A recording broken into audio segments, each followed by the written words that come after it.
Good evening. My name is Mary Spildy. I'm president of Lane Community College. And on behalf of Lane Community College, I'd like to welcome everyone here this evening for this very special event. As a community college, we regard education as a right for everyone and not a privilege for the few. And we strive to make education accessible and affordable to all of those who want to transform their lives through learning. So it's a wonderful opportunity for us this evening to be able to fulfill this mission by hosting tonight's eminent speaker and to make this event available to the whole community. Our core value and strategic direction of diversity speak of creating a respectful environment where everyone is welcome, and every one of you is welcome. I'd like to thank a few of the people who made this evening possible and then tell you about our speaker. We're very grateful to our generous sponsors for supporting this event, eWeb, the Eugene Water and Electric Board, the Eugene Weekly, and Dr. David and Lisa DeHaas. Could you help me thank our sponsors?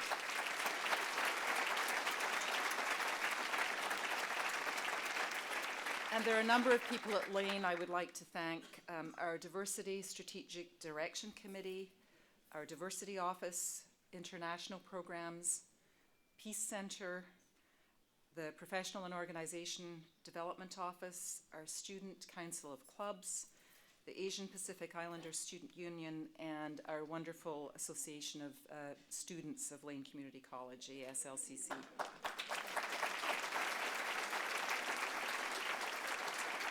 I'd also like to thank some Lane staff who helped organize the event, Greg Evans, James Florendo, and Jim Garcia from our Multicultural Center, Ruby Woodworth, Roxanne Watson, and our Chief Diversity Officer, Donna Keiki. So let's thank them.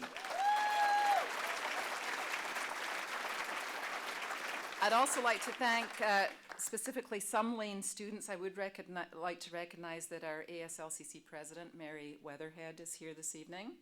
And Matthew Uke, who's the treasurer, Melissa Noledo, the Council of Clubs, and the Asian Pacific Islander students. Our students rock. And then some staff who dealt with logistics, John Watson, the Center for Meeting and Learning crew, Dean Middleton, and the IT crew, Printing and Graphics, and Marcy Middleton. Finally, thanks to the Oregon Community Colleges Inclusion and Diversity Consortium, especially Karen Roth and Karen Aylward with Central Oregon Community College for letting us know that Dr. Gandhi was going to be in Oregon and allowed us to connect up with their program. So thanks to everyone.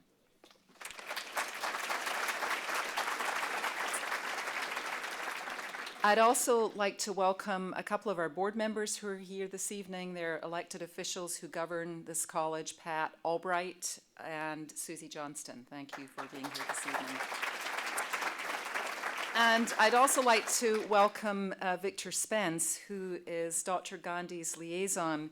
And interestingly enough, I was in Edinburgh last week visiting my mother, and Victor happens to live in Edinburgh, so we had a cup of tea. See how life works? It just, things happen. So Victor, welcome to Lane Community College. And lastly, before I introduce our speaker, I'd just like to tell you about 3 events that are coming up that you might be interested in. Tomorrow at 4 o'clock at our brand new downtown campus, Martha Biondi is talking about the Black Revolution on campus, and that's at 4 o'clock. On March 8th and Sunday, March 10th, we'll be hosting a play about the activist, actor, and singer Paul Robeson, and it is performed by Stanley Coleman, who's one of our English faculty. And finally, on April the 19th, the 6th annual Lane Peace Symposium will be heard right here in this room. And the theme this year is Rise to End Gender Violence, and we've got a great program. So please join us for those events as well. So let me introduce our speaker. I'm so honored and privileged to do this. Dr. Arun Gandhi is the 5th grandson of India's legendary leader Mahatma Gandhi. He lived with his grandfather during some of his childhood, learning directly from him. Through daily lessons from his grandfather, Dr. Gandhi says he learned about violence, about anger, and about nonviolence.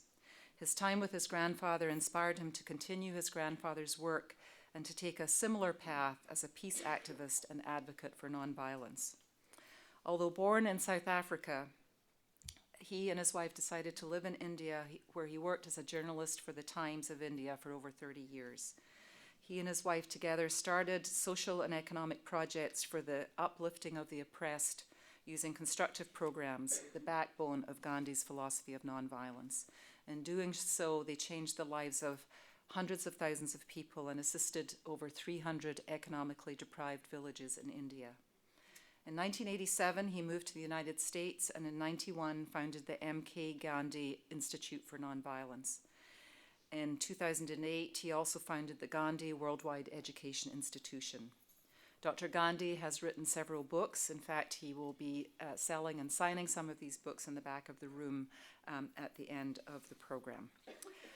In these very troubled times in which we live, it is essential that we collectively turn our attention to peace and to nonviolence. So it is with great pleasure and privilege that I would like you to welcome Dr. Arun Gandhi.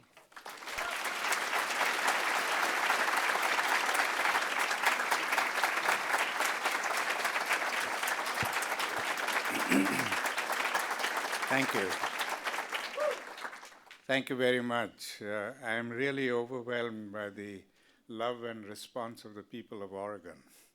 Yesterday I was in Bend and we had overflowing crowds there, and today I am here and we have overflowing crowds here, and it's wonderful to see all of you and to be able to share with all of you some of the lessons that I learned from my grandfather.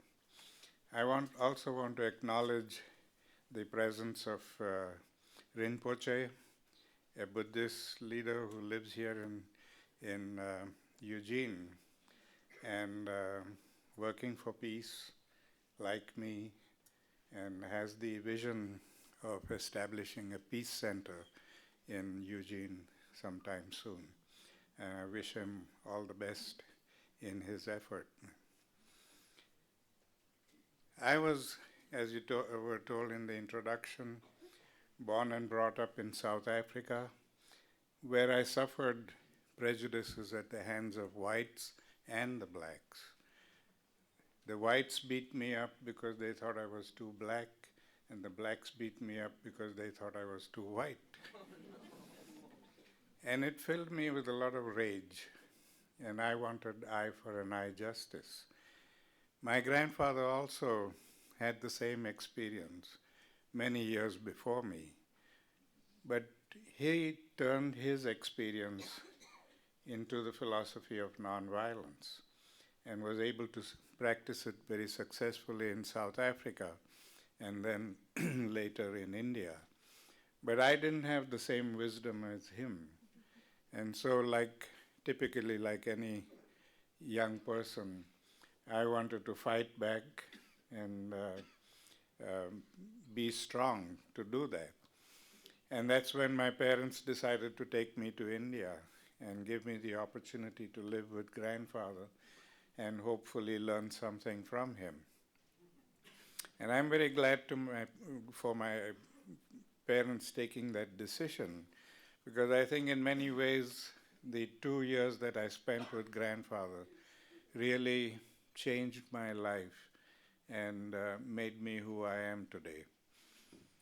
And I think those lessons, although I must explain that I wasn't a very bright student at the age of 12, and I won't say that I could understand his philosophy through his lessons at that early age, but he had a way of teaching through little things every day that made a great impact. It was lodged in my mind. And as I grew up and began to reflect on those lessons, I began to see what he was trying to teach me and the wisdom of his teachings. The first lesson that he taught me, a lesson that all of us need to learn, because much of the violence that we experience in our personal lives as well as in the lives of our nation is generated by anger. We get angry and we say things and we do things that we regret later on. And the first lesson that he taught me was about understanding that anger and being able to channel that energy into positive, constructive action. He said to me that anger is like electricity. It's just as powerful and just as useful, but only if we use it intelligently. But it can be just as deadly and destructive if we abuse it. So just as we channel electrical energy and bring it into our lives and use it for the good of humanity, we must learn to channel anger in the same way so that we can use the energy intelligently for the good of humanity rather than abuse it and cause death and destruction. He suggested that I write an anger journal. He said, every time you get angry, don't act on it. Don't say anything or do anything that you're going to regret later on. But write it down in your journal. But write the journal with the intention of finding a solution to the problem. And then commit yourself to finding a solution. Now, this is very important because a lot of people today tell me they have been writing an anger journal for a long time, but it hasn't really helped them because every time they go back and read the journal, they're just reminded of the incident. So we don't want the journal to be a reminder of the incident. We want the journal to help us find a solution to the problem. So it's important that we write the journal with the intention of finding a solution and then commit ourselves to finding a solution. I did this for many years, and I must say it helped me considerably in learning how to channel the energy of anger into constructive action. But I was 12 years old then, and quite a feisty 12-year-old, and I was determined to find out if my grandfather himself had learned the lesson or not. Now, this was the time in his life when he was involved in many important things, not just fighting the British for independence, but he was concerned about the emancipation of the Indian women, education of children, and the emancipation of the so-called untouchable people in India. And so he had programs going on in all these different fields. And at all these programs, as we know, NGOs even today have to raise money for these programs. And in those days, the British controlled much of the funding, and they were not willing to fund grandfather's program, so he had to find his own way of raising the money he needed. And he decided the easiest way for him to raise the money was through selling his autograph. And he put a fee of 5 rupees, which in today's currency would be approximately $5, for each autograph. And every morning and evening, when he had these interfaith prayer services, when people, Hindus, Muslims, Christians, Buddhists, everybody would come together in a place like this, an auditorium, or outside under a big tree, and everybody would pray together. We would say Buddhist prayers and Christian prayers and Islamic prayers and all the prayers, Judaism, everything. We would all sit together and pray together. That was his truly interfaith prayer services. And after the prayers, everybody would seek his autograph. So while I was living with him, it was my duty to go out into the audience and collect the autograph books and the money and bring it to him for his signature. And one day I thought to myself, if everybody could get his autograph, why not me?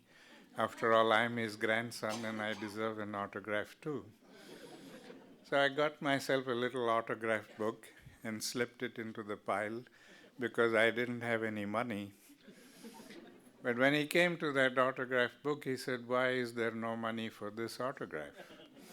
And I said, "Because it's my book." And he said, "Well, you should know that I don't make an exception even for grandsons. That if you want an autograph, you'll not only have to pay me for it, but you'll have to earn the money and pay me. Don't ask your parents for it." And I said, "No way." He said, "You are my grandfather and I'm going to make you give me this autograph freely." So he laughed and said, "All right, let's see who wins." From that day, every day, when he was in high-level political discussions with British politicians or Indian politicians, I would barge into the room with my autograph book and thrust it in his face and demand an autograph. My logic was that just to get rid of me, he would sign the book and give it to me. But instead, every time I became too boisterous, all he did was put his hands across my mouth, press my head against his chest, and went on talking politics. In fact, on many occasions, the other politicians used to get exasperated and tell grandfather, "Why don't you give him the autograph and be done? He disturbs our meetings every day." And grandfather would just smile and say, "This is a private joke between the two of us. You don't have to get involved in it." The long and short of it is that he never did give me the autograph. But he never, ever told me to get out of the room and leave him alone. As we would do with our children, if they came in and disturbed us while we were working on something important, we sometimes shoo them out very rudely. We tell them to get out. "Can't you see I'm busy just now?" He never, ever did that to me. And that's when I realized that if he was able to control his anger to that extent, if we attempt to achieve 50% of it, we will make a tremendous difference in the violence that we experience. So anger, understanding anger, and being able to channel that energy intelligently and constructively is one of the first steps in understanding the philosophy of nonviolence and practicing it. Because I was always under the impression, like many other people are, that nonviolence means not fighting. That if there is no war, we are living in peace. That as long as we are not fighting and beating up each other, that we are nonviolent. But he taught me that that's not true. And this happened through a little pencil. A little 3-inch butt of a pencil became the subject of a major lesson. I was coming back from school one day, and I had this little pencil in my hand. And I thought to myself, I deserve a better pencil. This is too small for me to use. And without a second thought, I just threw the pencil away because I was so sure that grandfather would give me a new one when I asked him for it. But that evening when I met grandfather and asked him for a new pencil, instead of giving me one, he subjected me to a lot of questions. He wanted to know how the pencil became small and why did I throw it away and where did I throw it away and on and on and on. And I couldn't understand why he was making such a fuss over a little pencil until he told me to go out and look for it. I said, "You must be joking." He said, "You don't expect me to look for a little pencil in the dark?" He said, "Oh yes, I do. He has a flashlight." He sent me out with a flashlight to look for this pencil, and I must have spent about 2 hours searching for it. And when I finally found it and brought it to him, he said, now I want you to sit here and learn two very important lessons. The first lesson is that even in the making of a simple thing like a pencil, we use a lot of the world's natural resources. And when we throw them away, we are throwing away the world's natural resources, and that is violence against nature. And the second lesson is that because in an affluent society we can afford to buy all these things in bulk, we overconsume the resources of the world. And because we overconsume them, we are depriving people elsewhere of these resources, and they have to live in poverty. And that is violence against humanity. And that was the first time I realized that all of these things that we do every day, consciously and unconsciously, things that we throw away and destroy and overconsume, that everything amounts to violence. In fact, it's become so deep-rooted in us that we have created a whole culture of violence. A culture of violence that has seeped into us over the centuries. Our language has become violent, our relationships are violent, our sports is violent, our entertainment is violent, everything about us is violent. And in that culture of violence, we cannot create peace. We cannot have a non-violent society. Because non-violence is not a strategy. It is not a weapon. It's not something you can use one day and throw away the next. It's something that you have to live, make it a part of your life, if we want to transform the world and really create peace. So it's about understanding violence itself. What is violent and how much violence we practice. And to make me understand this, he made me draw a genealogical tree of violence. Just as we would do a family tree with violence as the grandparent and physical violence and passive violence as the two branches. And every day before I went to bed, I had to examine and analyze everything that I had experienced during the day. Things that I may have done to other people or people may have done to me, or things that I may have observed, whatever it was. It had to be analyzed and examined and put in their appropriate places. If it was the kind of violence where physical force is used, all the kicking and beating and punching and slapping and murders and rapes and wars and all of these things that we do where physical force is used, then that would go under physical violence. But if it's the kind of violence where we don't use any physical force, and yet we hurt people, there are many things that we do: discrimination, oppression, suppression, economic, political, social, cultural, religious, name-calling, teasing, overconsumption of things, resources, wasting resources. Thousands of things that we do. Many of them have become second nature with us that we don't even realize we are committing violence. And I had to analyze and examine all of these things and put them down on that tree. So when I began to do that introspection, I was amazed at how much passive violence came out of me. In a few months, I was able to fill up a whole wall in my room with acts of passive violence. The physical violence didn't grow very much, because there's a limit to physical violence that one can commit. But the passive violence just grew endlessly. And then grandfather explained to me the connection between the two. He said, we commit passive violence all the time, every day, consciously and unconsciously. And that generates anger in the victim, and the victim then resorts to physical violence to get justice.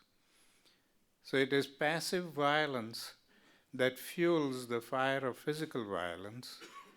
So logically, if we want to put out that fire of physical violence, we have to cut off the fuel supply. And since the fuel supply comes from each one of us, we have to become the change that we wish to see in the world. If we don't change ourselves, if we don't change our attitudes, we will never be able to get rid of the violence. So it's all about self-introspection and changing the self, changing our relationships, which is also a very important aspect of his philosophy. Today, our relationships with each other, whether it's interpersonal or international, it's always based on self-interest. We are always looking at what am I going to gain from this relationship? And if I don't gain anything from it, why should I bother to have it? When we have that kind of selfish motive, then we break up relations very frequently. And every time we break up a relationship, we are causing a potential conflict, which may lead to violence. So in an ideal society where we believe in nonviolence, relationships are based on the 4 principles of respect, understanding, acceptance, and appreciation. We have to respect ourselves and respect each other and respect our connection with all of creation. We are not individuals. We are not apart from creation. We are a part of creation. We are all interconnected, interrelated, and what happens to one eventually happens to the other. And we've got to respect that. And it's only when we respect that connection that we will understand who we are and what we are and why are we here on earth. We are not here by accident. We are here for a purpose. And we will be able to fulfill that purpose only when we understand our role in all of creation. And it's only when we come to that understanding that we will then be able to accept each other as human beings and not identify people by the labels we have put upon ourselves. Today we have so many labels on people that we identify people by labels. Religious labels, economic labels, social labels, you name it and we have a label. Race labels, gender labels. We don't need these labels. We don't need to identify people by labels. We need to look at each other as human beings and respect each other as human beings. And it's only when we are able to do that that we will appreciate our own humanity. So these are the principles on which the philosophy of nonviolence exists, where we can build strong relationships with each other and have that compassion and understanding for each other so that we can help each other grow and become better human beings. Today we think that we are born by accident, that we are here on earth and so we have to pass the time of day from birth to death and do whatever we can in the meantime. We are not here by accident. We are here for a purpose. And that purpose can be realized only when we make that conscious decision that we are not going to move around in circles and wallow in the mud, but we are going to rise up. And I don't mean rise up simply in the material sense of becoming rich and millionaires, but in the moral sense that you become a person of high standing. And that can happen only when we make that commitment. My grandfather and all the great people born before him and after him, they were not born special to become what they became. They had that commitment to become better human beings, and they achieved it. So grandfather used to tell me every day that I had to make that conscious effort every morning. Upon waking up, I had to tell myself that today I am going to be a better human being than I was yesterday. And to be able to do that, I had to keep a list of all my weaknesses, all the things within me that I needed to change. And every day I would take one of that and change that and live according to that. That is how we can achieve greatness and become better human beings. We may not reach the heights that others reached. I may never reach the height that my grandfather reached. But I will have the satisfaction when I die that I did achieve some degree of satisfaction in being able to influence people. So these are aspects of the philosophy of nonviolence that we need to understand. I disagree with scholars today who claim that nonviolence is nothing but a strategy, a weapon for convenience, that we can use it when necessary and discard it when not. It's not a weapon. You may be successful in using it in certain cases, but you will never make a difference in society unless you transform that entire culture of violence and replace it with a culture of nonviolence. Now, many people say that this is not practical, that it's not always successful. And I want to share with you a personal story. You were told in the introduction about my desire to live in India. It was not really my desire. I was born and brought up in South Africa. My parents lived in South Africa. My siblings lived in South Africa. I went to India at the age of 23 after my father died. And during the stay there, after taking his ashes and immersing them, I decided to marry an Indian woman. And the South African government wouldn't allow me to bring her back again. They said I could come alone, but not with my wife. And the reason for this was they wanted to get rid of the Gandhi family. And they thought that if they would deny me entry into South Africa, then my mother and sisters would also go back to India, and they would be rid of the Gandhi family there. But they didn't count on the resilience of the Gandhi women.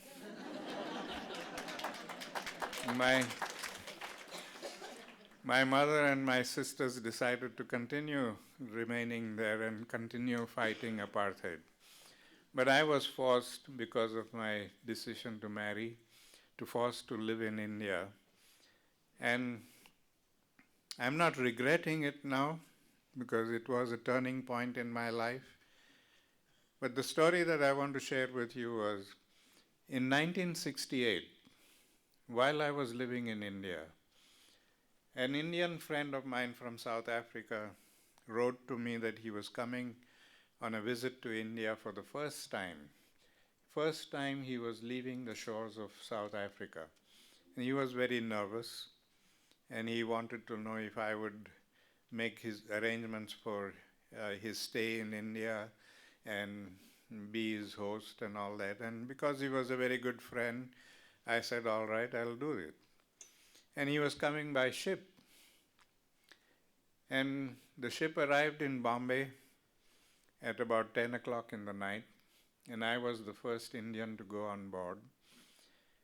And before I could meet my friend, I ran into a strange white man who just came up to me and grabbed my hands and shook hands with me and introduced himself as Mr. Jackie Basson, a member of parliament from South Africa. Now, a member of parliament in South Africa is the equivalent of a US senator. And when he introduced himself, I immediately recognized him and realized that he was a member of the Nationalist Party in South Africa, the party that is responsible for apartheid, responsible for my humiliations that I suffered. And I held him personally responsible for it because he had made very racist statements in Parliament. And I thought to myself in that flash of a moment that here is this guy in the palm of my hand. I can tell him to go and jump in the ocean and insult him and do whatever I wanted to, and nobody was going to question me. But in that split second, I also thought that if I did anything like that, my parents and grandparents would never forgive me. And so I responded to him in friendship. I shook hands with him and I introduced myself and I told him I am a victim of apartheid, that I am forced to live in South Africa because of their policy, but I'm not going to hold it against him. He is a guest in this country and I'm going to treat him as honorably as I can. For the next 4 or 5 days that the ship was in town, my wife and I spent the entire days with him and his wife doing all the touristy things, going shopping and sightseeing and all the things. And during the time we would speak as friends. I would try to find out how he could justify apartheid, and he made a valiant attempt to explain to me. But every time the discussion became delicate, we stopped and talked about the weather. I didn't expect at the end of the stay that they would weep tears of remorse. And they promised us that they were going to go back to South Africa and fight apartheid.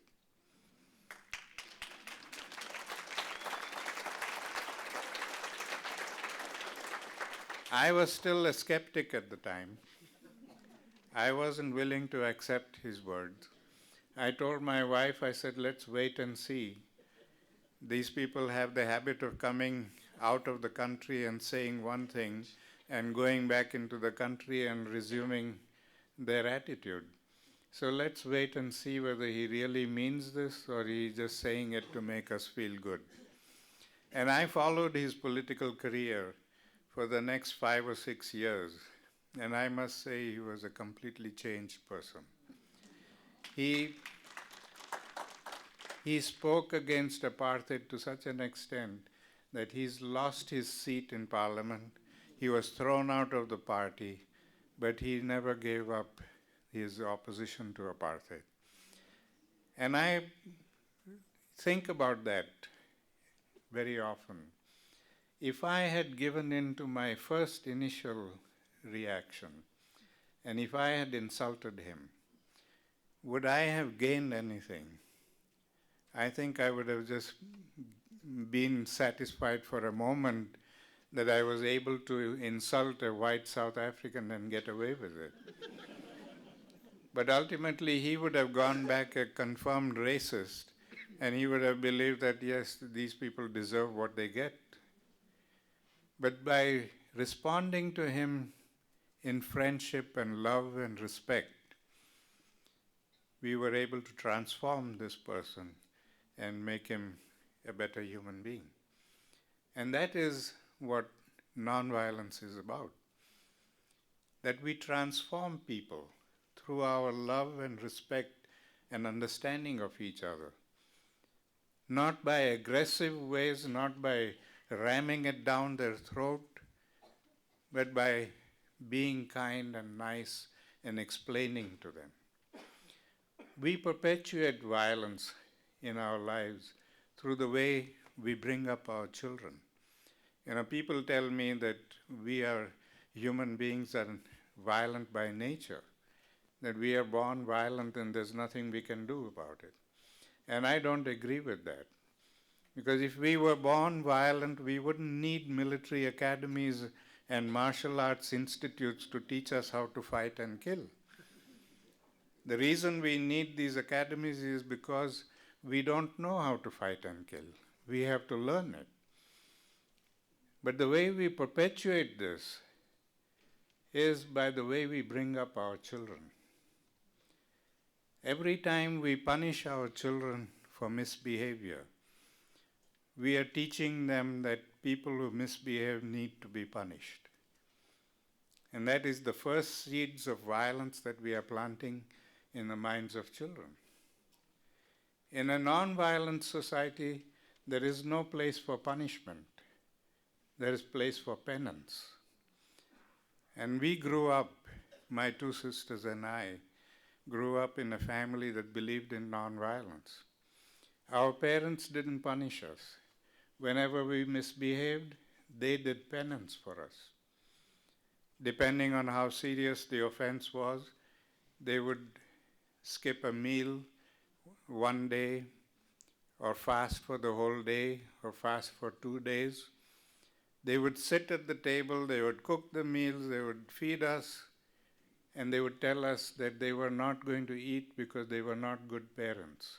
They didn't teach us the right way of behavior. And so they had to do penance for it.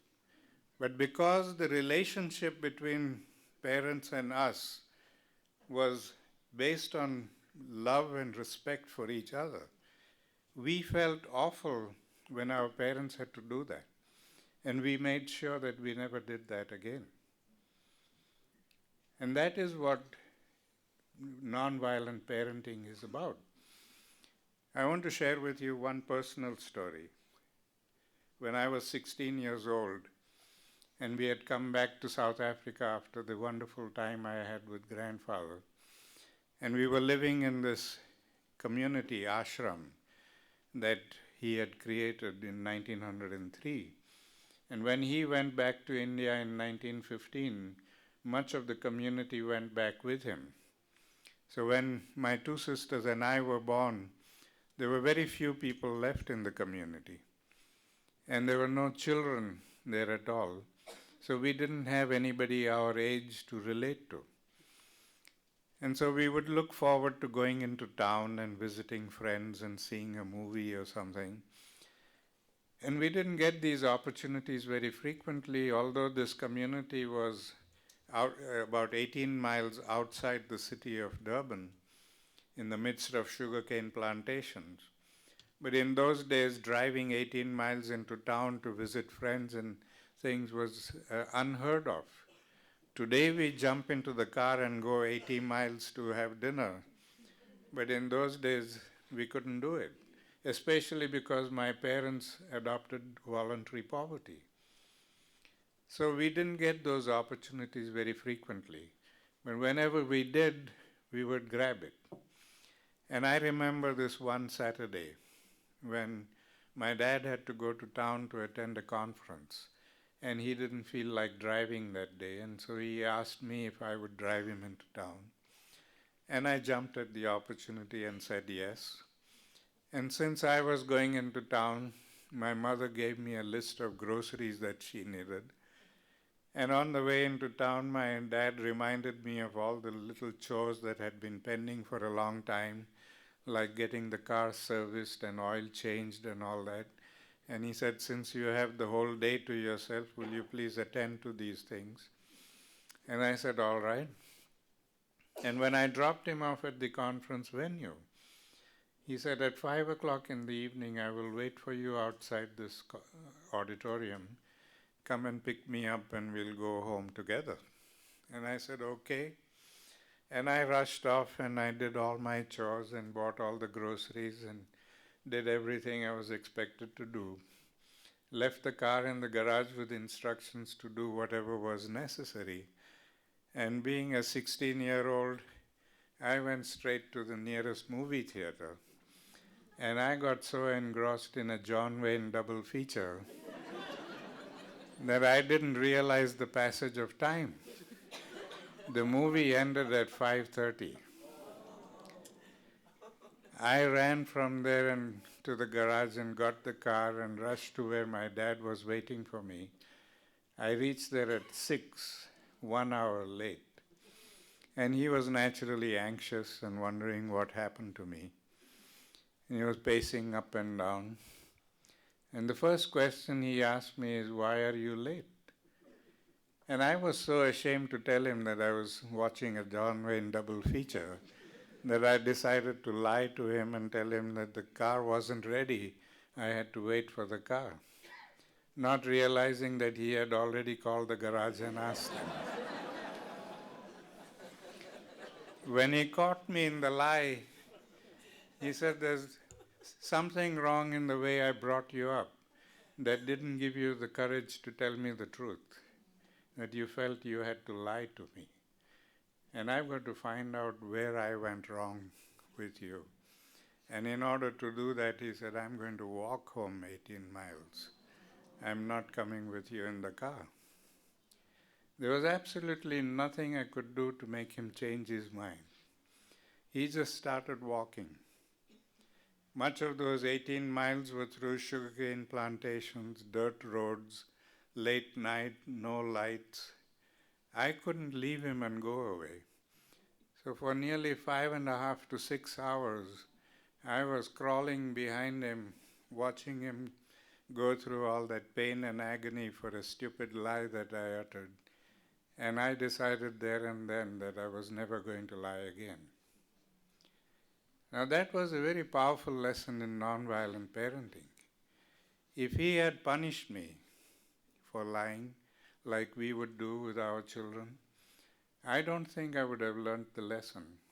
I think I would have just suffered the punishment and made sure the next time I don't get caught.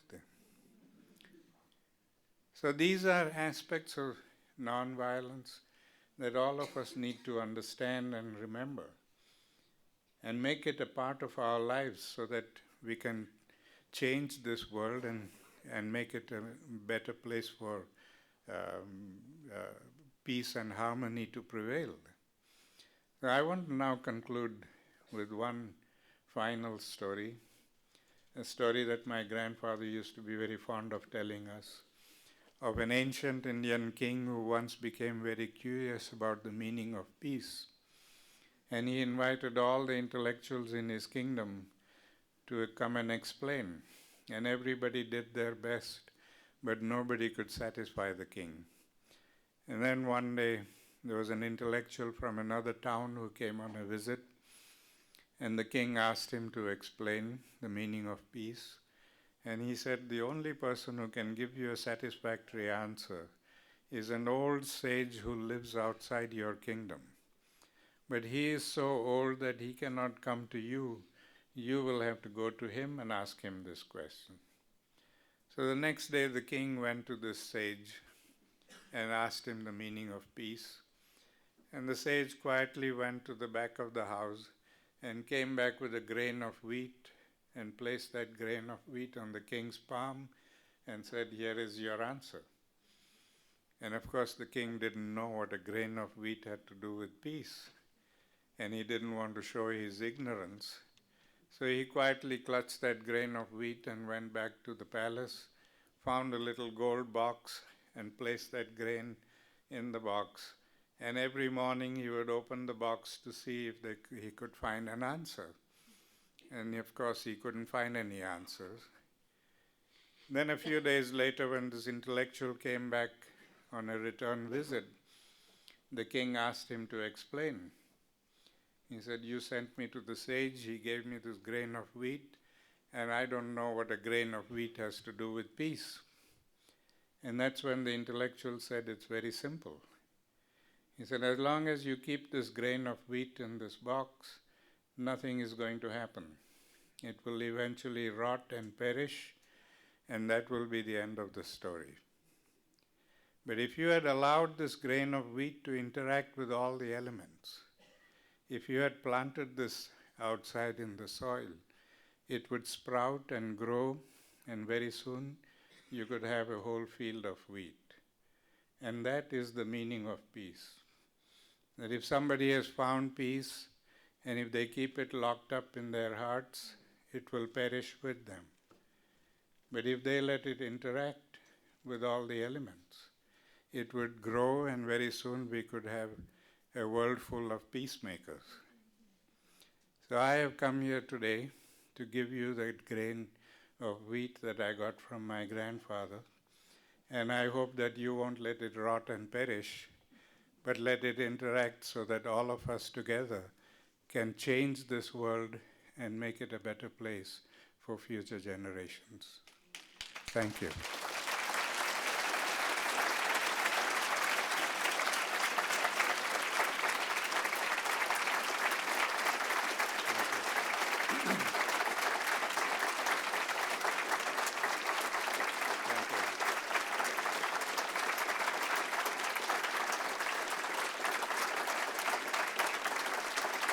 Thank you.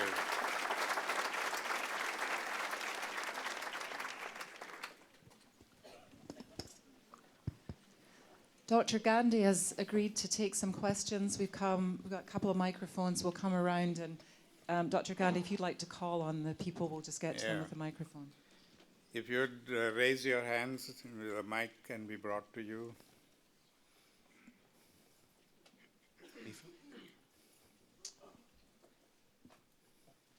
I'm faculty. I teach a class in which part of the American Civil Rights Movement early on tried to bring your grandfather to New York City to the early NAACP, and because he was considered black by Americans, couldn't stay in New York City. So Howard Thurman, among others, went to visit your grandfather about when you were 2. And then he inspired, his pupil, Martin Luther King, etc.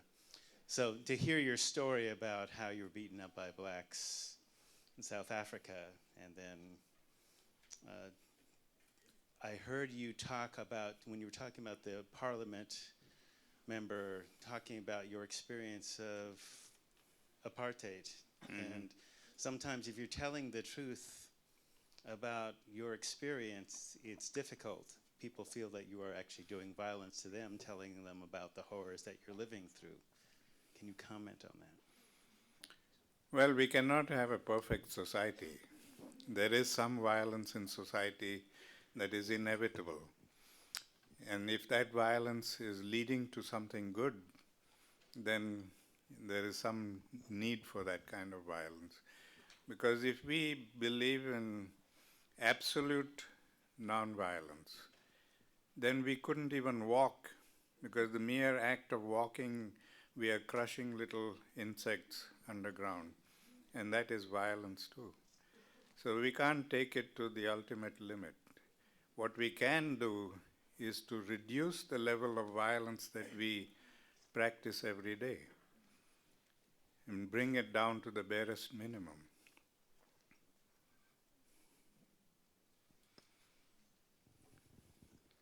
Thank you for coming. Excuse me, I'm choked up. Thank you for coming. And I'm just a person that's traveled the world and been sad lately, just with what's gone on in the violence we see, to the point of I don't like to look at the news to count the wars. I'm Jewish myself. I'm married to a Christian. I see what's going on in the conflicts in India and Pakistan. And tonight you give hope, you give faith. As your grandfather would, you've done him proud. The question is, how do you do it?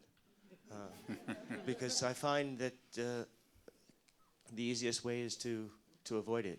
And I find myself, recently unemployed, recently feeling sorry for myself. And then tonight I come here and thank you. You put it in such great presence. I think I'll be a better father in person. But how do we not give up? And how is it going to change? Well, we have to remember that we can change ourselves, but we don't have the capacity to change the whole world. I don't have the capacity either. I have come here today, and I know that I will not be able to influence all of you. But I'll be very happy even if half a dozen of you are able to nurture the seeds that I've planted in your minds. So my grandfather used to always say that you must look at yourself as a peace farmer. Just as a farmer goes out into the fields and plants seeds and hopes and prays that those seeds will germinate, in the same way I go out and plant the seeds of peace in people's minds and hope and pray that they will germinate, and one day we will have a world of peace and harmony. And that's all that one can do. But if I had the expectation that my coming here is going to transform all of you overnight, I would, of course, be very happy if that happened, but I don't have that expectation. So I'm just content to plant seeds, and that's what all of us need to do. Just change ourselves and help people around us change, and the world will change. But if everybody is waiting for the other one to take the first step, nobody is ever going to take the first step.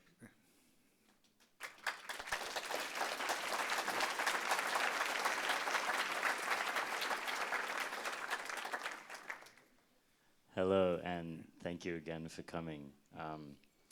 I just wanted to ask you, if it's not too personal, a question, if you wouldn't mind sharing with us an example of an experience in your life where you came up against a challenge of finding yourself, like you had shared that story of wanting to commit a violence and then having to figure out another way to do that. Is there another example that you wouldn't mind sharing with us of that? Well, certainly there are many examples that keep coming up, because of my travels. I do a lot of traveling, and I've noticed very often that there is prejudice in this country against people of color. And I've experienced this firsthand. One incident that I'd like to share was, it happened in Dallas, Texas. I was coming back from Phoenix, Arizona, and I had to change flights in Dallas to get home to Memphis. In those days, I used to live in Memphis. But the flight coming in from Phoenix was slightly delayed.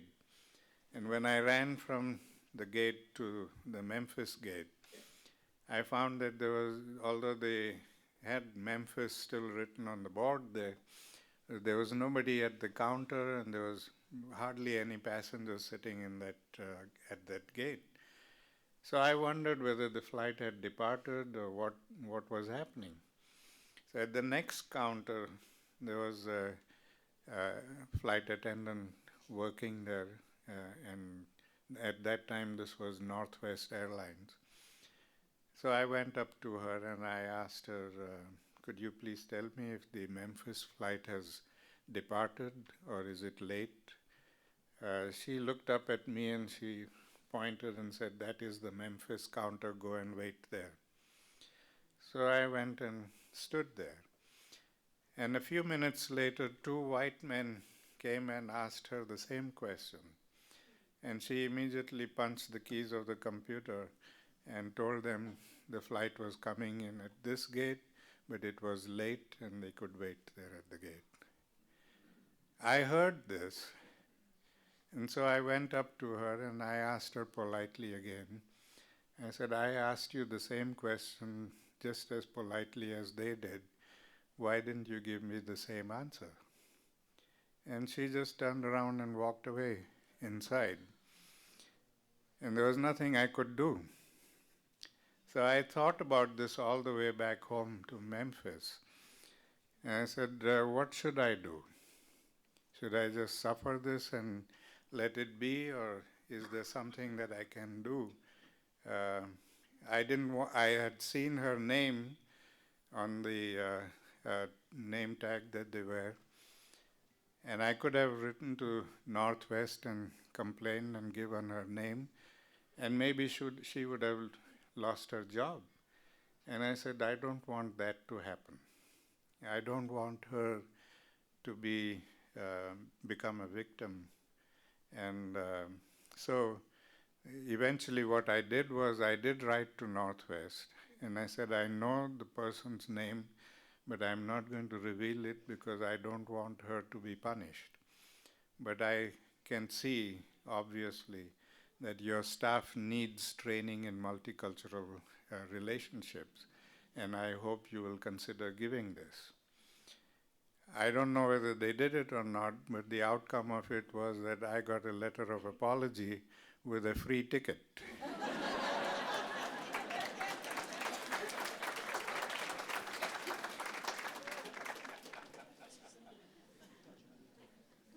Yes. Dr. Gandhi, tonight I was listening to you and you were telling us about, I'm right here, Oh, I'm the sorry. patience and kindness that we should teach to our children as we raise them. And I was wondering, it's kind of an unrelated two-part question. One, what book you might recommend us to read, and two, the second part would be your father's long walk home during that night, and it sounds like you came to an understanding within yourself by watching him and experiencing the anguish because of that. But I was wondering what possibly the answer he might have come up with during that walk that you talked about afterwards, if you can remember. Well, yes, certainly he was doing penance, and when he got home, we all sat together, my parents, my mom and me, and we talked about it, and I realized the mistake I made, and I apologized to them, and they said this was what we wanted to hear from you, that you felt you understood your mistake, and you were able to do something about it. So we came to that understanding and sorted the whole thing out there. But how we react with our parents is something that you can't really learn from books alone. It has to come from within. And the question that you need to ask yourself is, put yourself in the place of the child. How would you like to be treated?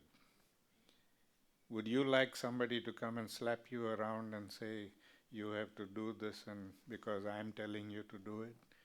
Or would you like a better relationship there?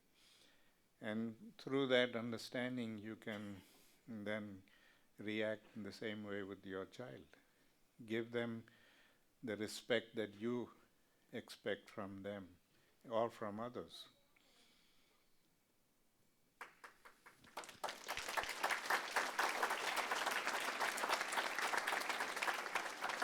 Yeah.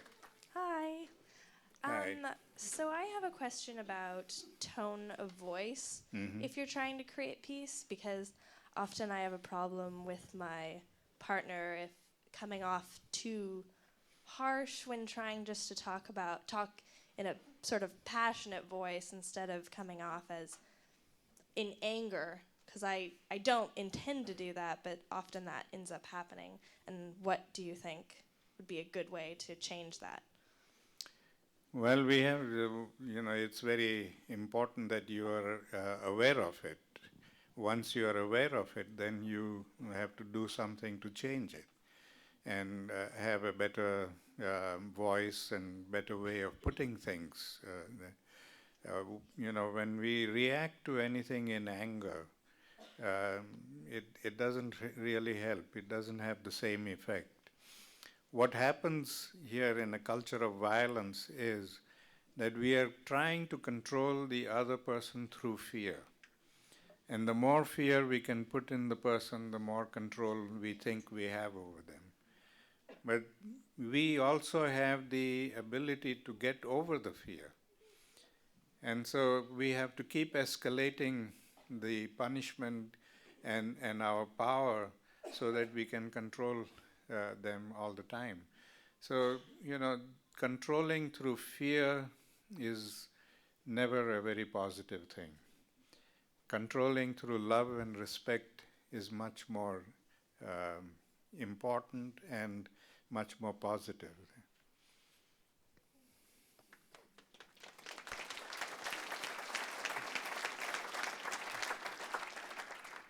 Thank you. I have a very difficult question. Your grandfather said there's enough in the world for everyone's need, but not for greed.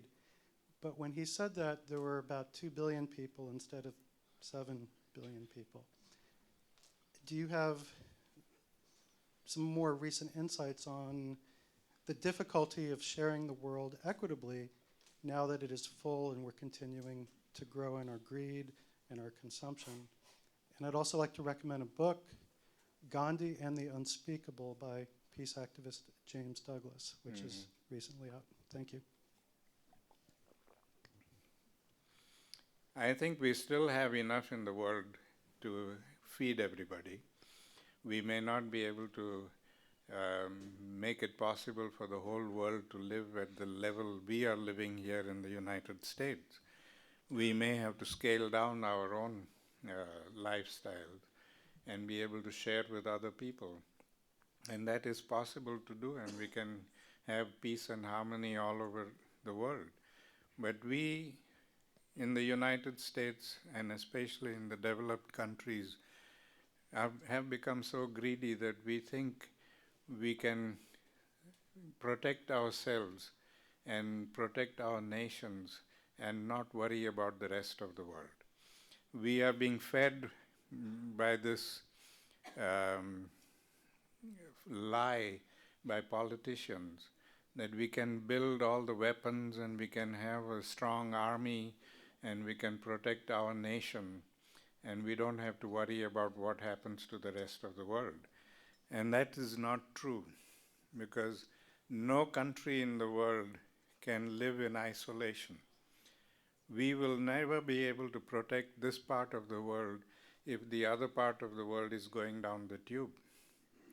We are going to go down with them. However rich and however powerful we may be, we will never be able to sustain this.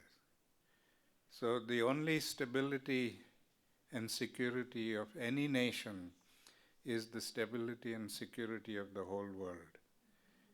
It's only when the world has a better standard of living, when we are able to build better relationships with the world, not exploit each other as we are doing today. At every level, we are exploiting each other, we are exploiting other nations for our self-interest. As long as we continue on that path, we are going to be facing more and more conflicts, and we're going to see more and more wars and acts of terrorism. The only way we can create peace is by having a better relationship with the rest of the world and creating that kind of atmosphere of harmony.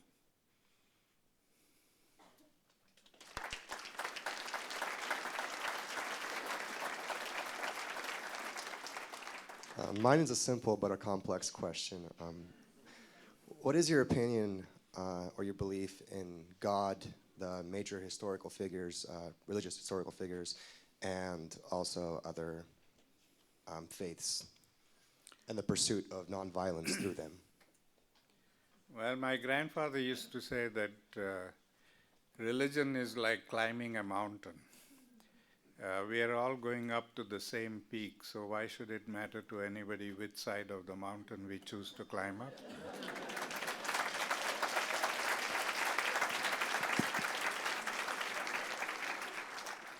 He also said that a friendly study of all the scriptures is the sacred duty of every individual. And he made that friendly study of all the scriptures. And he found that none of the scriptures had the whole truth, that every one of them had a little bit of the truth. And they were holding on to that little truth as if it was the whole truth. And that is where our problem lies, because we think that we possess the truth instead of believing that we can only pursue the truth.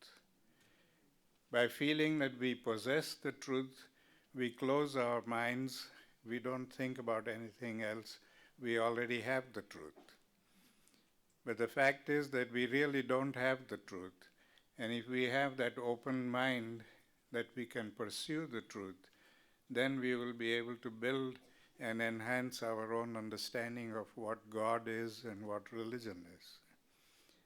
So it should be our attempt to always pursue the truth and not believe that we possess the truth.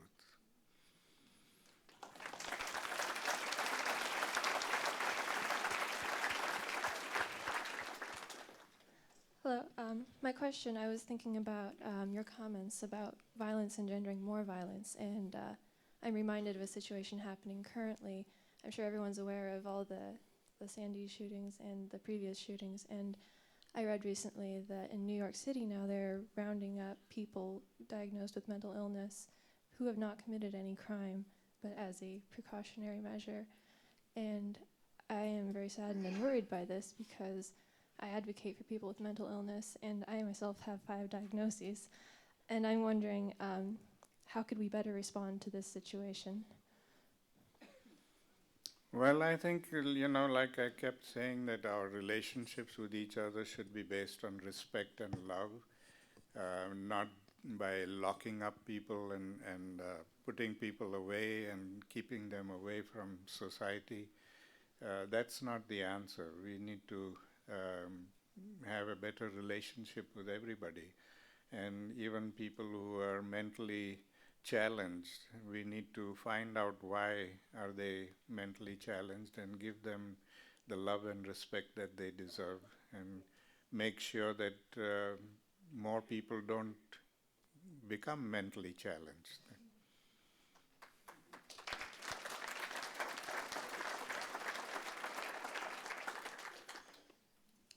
Thank you so much for being here tonight. Okay, I don't like mics.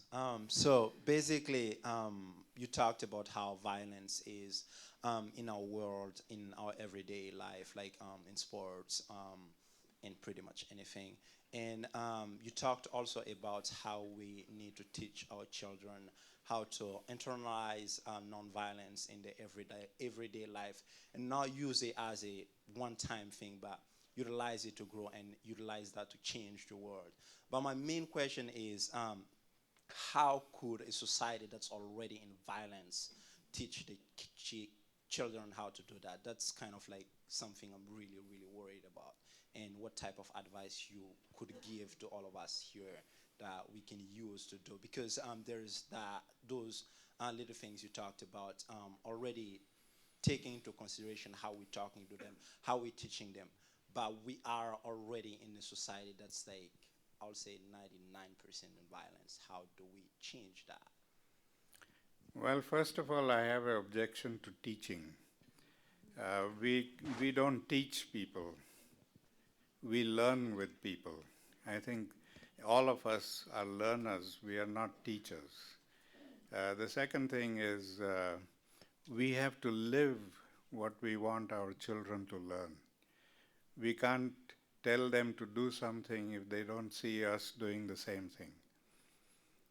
So it's through personal practice that people will transform and change.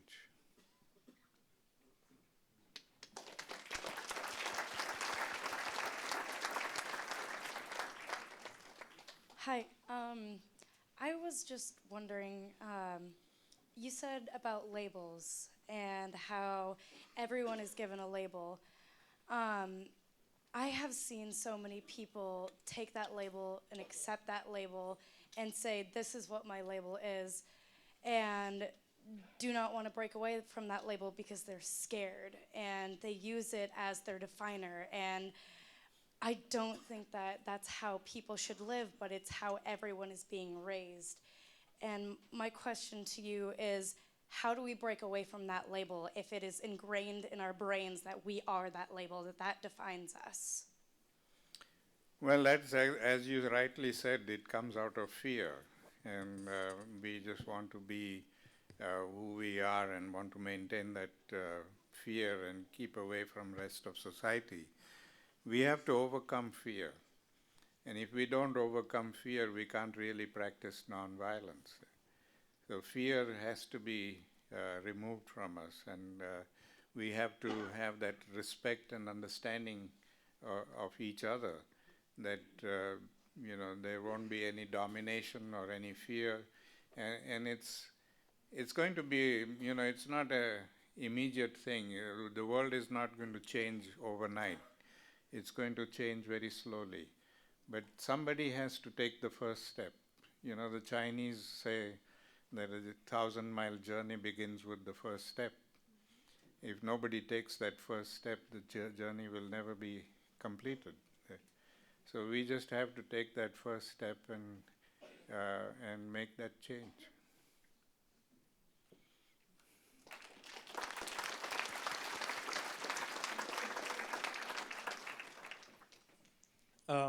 I'm here with my friend tonight, and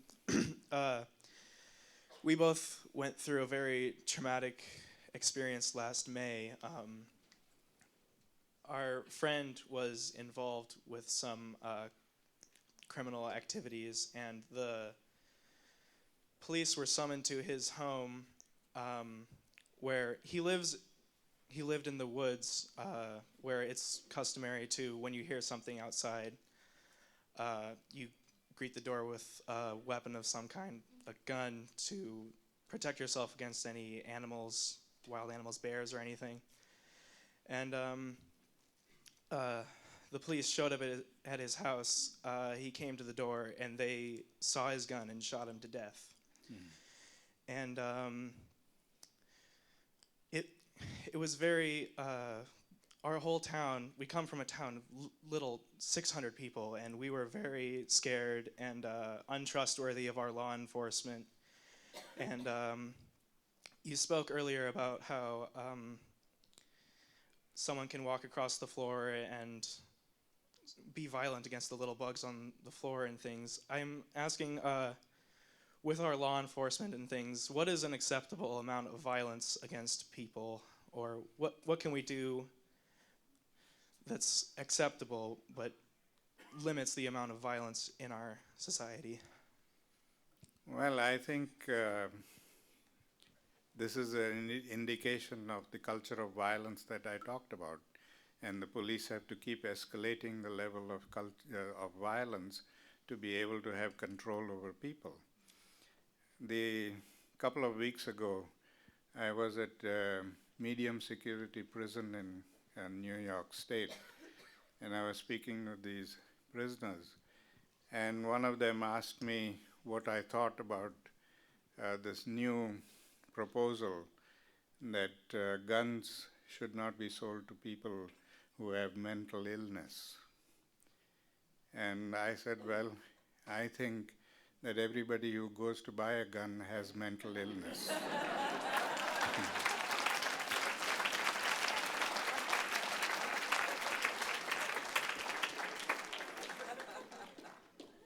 The fascination for guns that I see here in the United States, I have not seen anywhere else in the world. I mean, I can't understand why ordinary human beings need to have guns and carry them and shoot out. Are we progressing towards a civilized society, or are we going back to the Wild West when we could settle our scores by shooting each other and destroying each other? Should I stand? Hi. Kind of leading into what he just said, I wonder if you feel what is necessary maybe to use violence. Like, what scenario do you think would have to happen in order for it to be okay, in order to use violence? What, I couldn't follow the question. So, What do we? I mean, what situation do you think would have to occur in order for me or anyone else to be acceptable to use violence? That you feel like it would be necessary? I think in an immediate situation, if somebody threatens you at this moment, you might be required to use some violence to protect yourself or protect somebody who's with you. To give you an example, the passengers of the plane that crashed in Pittsburgh during the terrorist attack, 9/11 attack, what those passengers did by fighting the terrorists and crashing the plane, I think was the most non-violent act that one can think of. When they realized what these terrorists were up to and what they were going to do, they sacrificed their lives, they fought with them, and protected the people who were threatened by them. And yet, on the other hand, what President Bush did subsequently by declaring war on terrorism was not a protection, that was revenge. So there is distinction between the two acts that happened at the same time. Here was a group that protected us, and here was a president who was seeking revenge. So when you use violence to seek revenge, then that is not justified. But if you use violence to protect yourself or somebody, then that is necessary violence. But we should be limited in the amount of violence we use. Sometimes we just go overboard and we destroy the other person. And that is not necessary at all.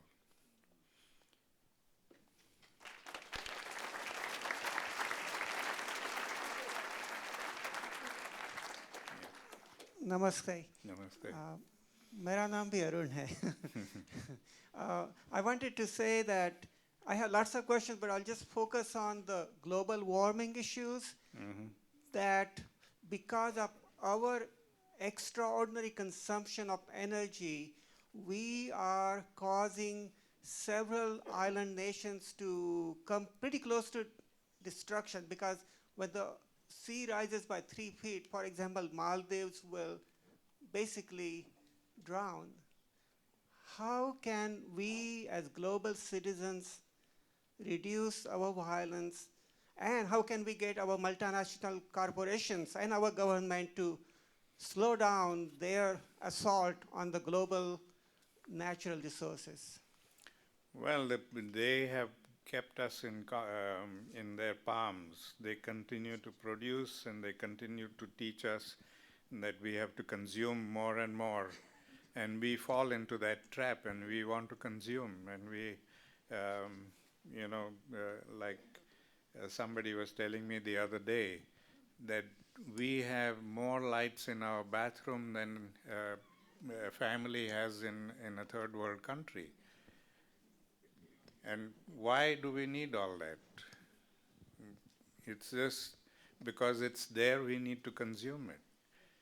And it's when we stop that consumptive attitude and stop and simplify our life, then they will not produce so much. So we have one last question. Oh, thank you. I'm honored to have the chance to speak with you.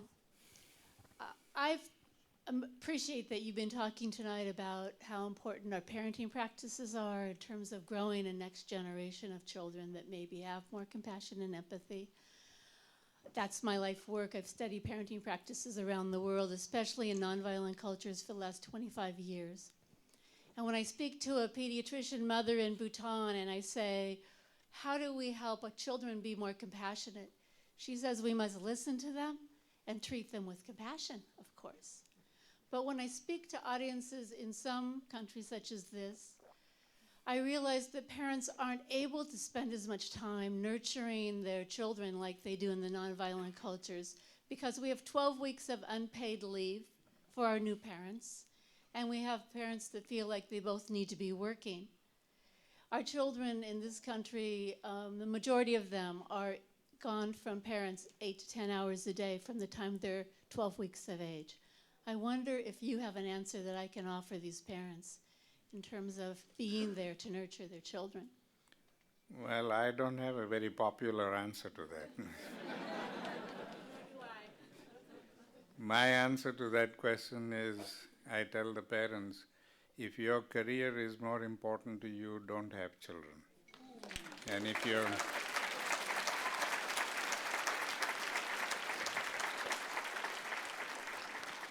you want to have children, then sacrifice your career and give them the best upbringing you can. Right. Speaking of children, there is a young child who'd like to say something. So let's end on that. Would winning or losing would be kind of violent, right? Not necessarily. If we make it a competition and say we're going to win or you're going to lose or I'm going to make you lose, then that is a violent thing. But if we play a game, somebody has to lose and somebody has to win, and we just accept that and be friends. So it's playing and enjoying. The importance is not winning and losing, but the importance is playing.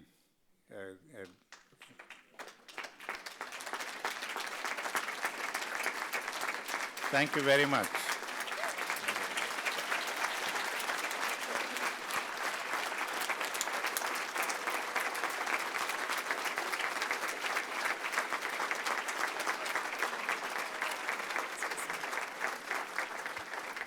We'd like to give Dr. Gandhi a small token of our appreciation.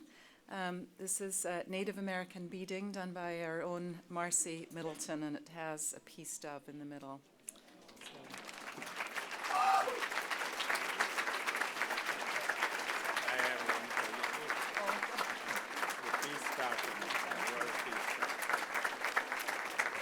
This is the World Peace Tartan. And actually, Victor, if you would come up, we have boya for you.